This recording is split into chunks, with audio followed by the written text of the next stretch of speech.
Welcome to my channel. Halo semua, yang kembali lagi sama gue Andrew di pembahasan Tower of God minggu ini. Sebelum kita mulai, jangan lupa untuk like dan pakai koin kalian buat episode terbaru Tower of God-nya ya.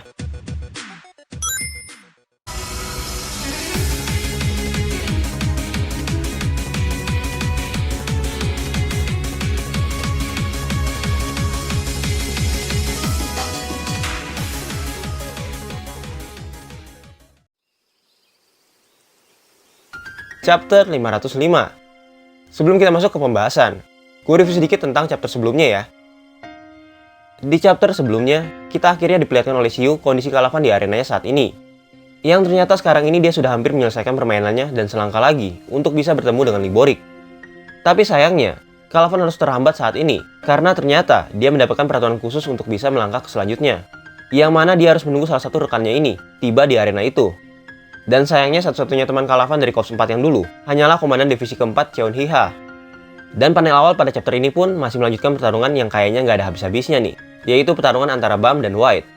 Yang dimana terakhir kali Bam sempat membalas perkataan tajam dari White, yaitu kalau bukan White doang yang bisa menyerang dari segala arah, namun Bam pun juga bisa menunjukkan kalau dirinya bisa menyerang dari segala arah. Dan serangan ini dia lakukan dengan menaruh orb tepat di belakang White. Lalu ledakan dari orb itulah yang membuka awal dari chapter ini. Walaupun gue yakin ya, White nggak mungkin kalah dengan serangan biasa seperti itu. Tapi serangan ini berhasil memukul mundur sang Slayer legendaris, sehingga karena hal ini, membuat Bam bisa mengcounter balik kondisi di saat itu. Karena ledakan orb yang di belakang White tadi, dan ledakannya pun cukup besar. Hal itu membuat pandangan dari White untuk melihat di sekitar arena itu menyempit, karena cahaya dan debu yang keluar akibat ledakan tadi. Bam pun memanfaatkan kondisi ini untuk serius dan menyerang White menggunakan serangan bertubi-tubi dari jurus Shingon Ryu-nya, sambil berteriak kalau White harus mati di sini. Kayaknya Bam lagi gergetan banget nih ya di pertarungan ini. Tapi, pertarungan ini harus di-cut dulu guys. Karena setelah itu panel cerita harus berpindah ke dalam Cat Tower. Kalian masih inget kan? Sama monster yang dilepas oleh salah satu pengikut dari Mas Jenny. Yang terakhir kita lihat, monster itu sedang menghalangi jalan dari Komandan Divisi ke-1 dari Korps 4 yang baru. Yang sampai saat ini pun, orang itu belum dikasih tahu namanya ya. Jadi orang ini masih gue panggil Uup aja lah ya. Dan saat itu Ranker yang bernama Mekeji, orang yang menjadi pemandu game yang berada di dalam Lighthouse berwarna ungu ini, dia panik dan bingung, karena monster yang seharusnya berada di kandang yang dibuka oleh Arya ini, sekarang menghilang. Sebab monster yang disebut dan dipanggil hybrid ini, bukanlah monster sembarangan, melainkan monster itu merupakan hadiah khusus yang diberikan Raja Jahat kepada Yasracha. Karena monster ini sangatlah berbahaya. Oleh karena itu, monster ini berada di game ini dan dikurung, karena akan sulit untuk menangkapnya kembali jika monster itu sampai lepas. Mampus dah lu Uup, ketemu monster yang ditangkap langsung oleh Jahat. Kayaknya sih, monster ini merupakan monster yang ada di zaman dulu saat Jahat masih menaiki menara ya. Tapi itu pendapat gue aja. Sekarang kita balik lagi ke Uup yang sekarang sedang dihalangi oleh monster hybrid ini. Uup saat itu sempat heran, kenapa ada monster yang seharusnya berada di kandang malah menghalangi jalannya saat ini. Dan dia berkata kalau dia tidak peduli apakah monster itu salah satu koleksi dari Yasracha. Karena siapapun yang menghalangi jalannya saat ini akan dihancurkan. Wow, jadi penasaran, sejago apa sih ini Uup? Dia nggak tahu aja guys, kalau monster itu merupakan pemberian dari Jahat langsung. Setelah merasa jalannya dihalangi dan terganggu, Uup pun mengeluarkan sebuah cahaya ungu dari badannya. Yang cahaya itu lalu membentuk menjadi seperti sebuah tentakel atau cambuk. Dan kemudian, cambuk itu diarahkan untuk menyerang monster hybrid ini yang ada di depannya. Lalu dengan cambuk ungunya itu, Uup dapat mencabik-cabik monster itu menjadi hancur berkeping-keping. Tapi walaupun monster ini hancur akibat serangan tadi, nggak mungkin dong monster yang dibilang cukup berbahaya oleh Jahat kalah segampang itu. Uup yang mengira bahwa dia telah membereskan penghalang monster yang di depannya tadi. Tapi ternyata tubuh monster yang hancur tadi kembali menyatu dan menyerang Uup secara tiba-tiba.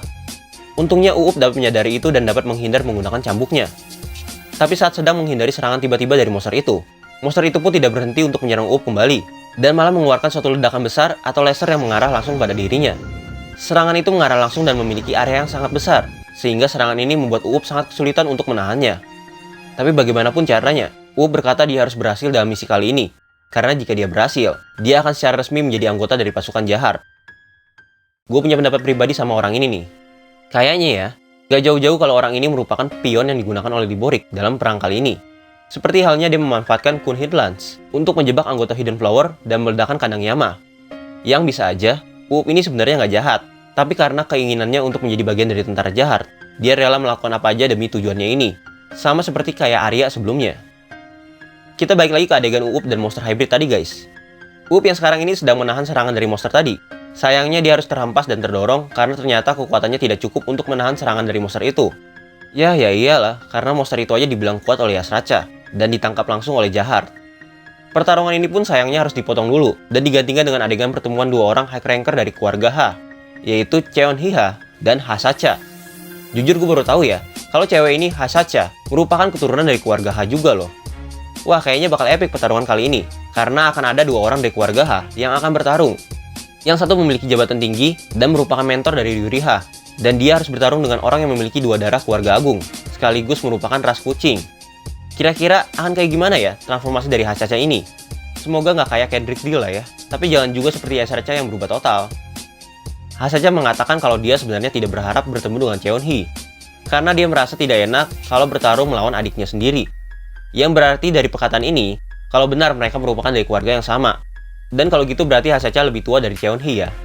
Berarti kalau gitu, bisa dibilang Hasacha ini memiliki pengalaman bertarung lebih banyak dan sudah menjadi high ranker lebih lama pastinya. Wah, apakah ada kesempatan bagi Kalavan untuk dibantu oleh Cheonhee nih? Karena gue rasa pastinya nggak akan mudah Cheonhee untuk mengalahkan Hasacha yang lebih tua dan memiliki dua darah keluarga agung loh. Apalagi Hasacha bilang kalau dirinya ini tidak akan bercanda walaupun lawannya berasal dari keluarga yang sama.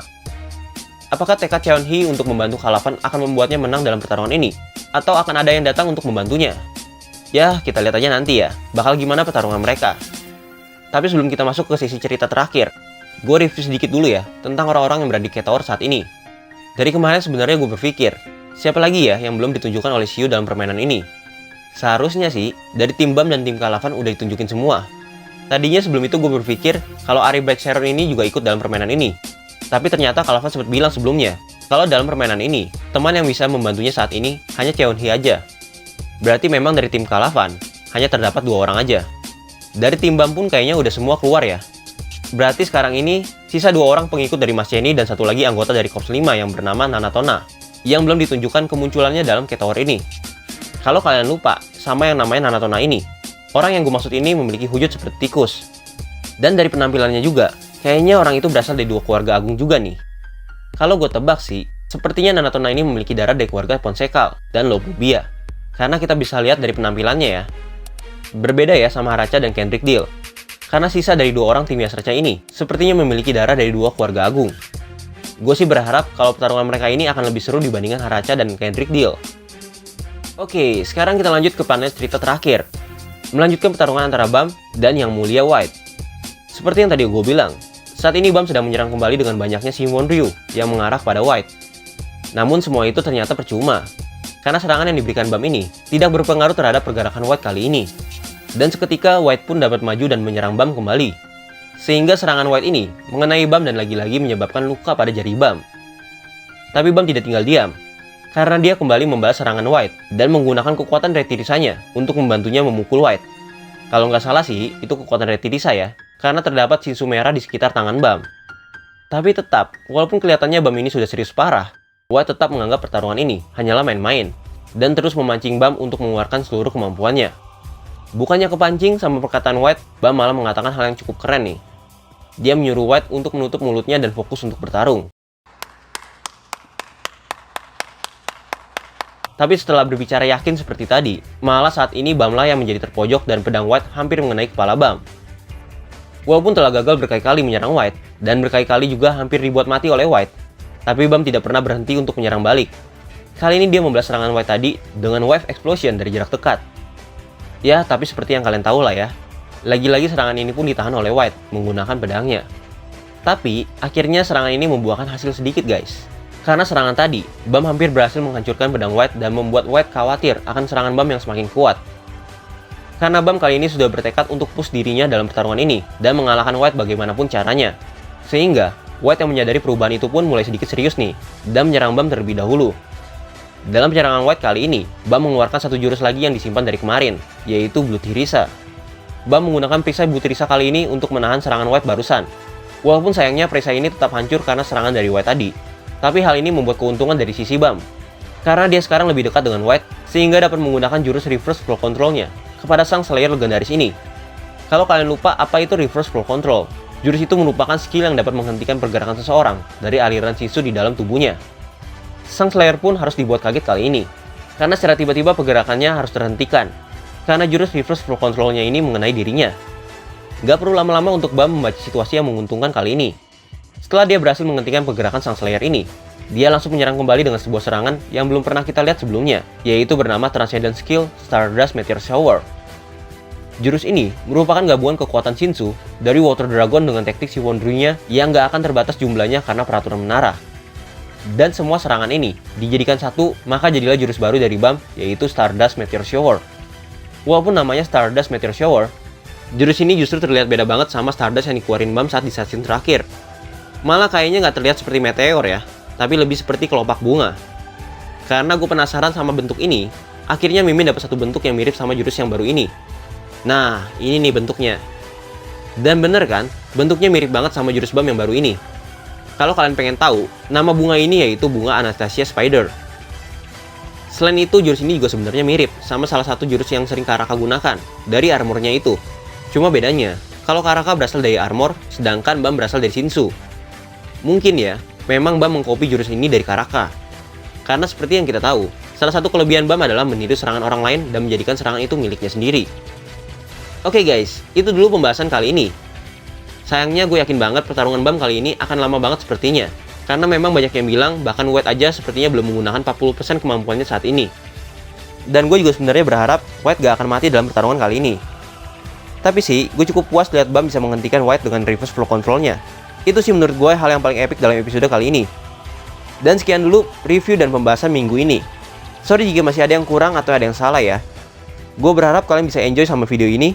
Dan jangan lupa pakai koin webtoon kalian di Tower of God ya. Gue Andrew, sampai ketemu di video selanjutnya. Bye-bye.